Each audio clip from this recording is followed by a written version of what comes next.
9 अक्टूबर को लखनऊ के अंबेडकर पार्क में जो काम मायावती जी ने किया है, शायद उसकी कल्पना पूजनीय बाबा साहब अंबेडकर और साहब काशीराम जी ने भी नहीं की होगी। काशीराम जी ने इसी पार्टी में बहुजन सुखाय और बहुजन हिताय की बात सोची होगी और फिर उसके बाद सर्वजन सुखाय और सर्वजन हिताय की कल्पना कर रहे होंगे, लेकिन पता नहीं कहां से बीजेपी सुखाय और स्वयं हिताय की बात होने लगी। वर्तमान राज्य सरकार की भी बहुत बहुत आभारी है और इसलिए आभारी है क्योंकि इस स्थल को देखने वाले लोगों के चित्तों का इकट्ठा हुआ पैसा पूर्व की रही सपा सरकार की तरह वर्तमान भाजपा की राज्य सरकार ने इसे दबाकर नहीं रखा है।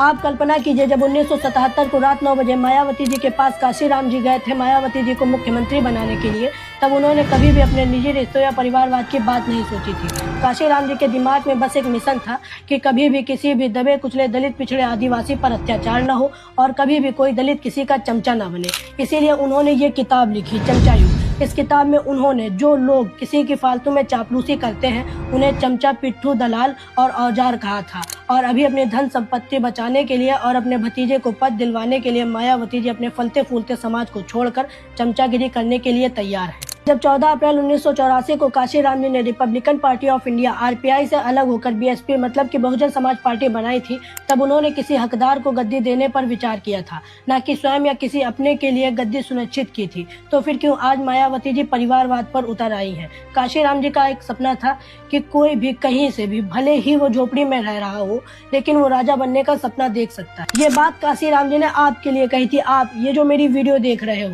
आपकी जगह पर कोई और पार्टी में बैठे हैं और दीमक की तरह खा रहे हैं। मैं तो कहता हूं उनके पूर्व कामों की खूब तारीफ करो, मैं भी उनका खूब सम्मान करता हूं, लेकिन योगदान के नीचे दबकर मत मरो। आप पढ़े लिखे हो, चापलूसी छोड़कर उनके कामों का विश्लेषण करो, विवेचना करो और अपने लीडर पर कातर नजर बनाए रखो। जैसे ही वो कोई गलत काम करे उन्हें आगाह करो।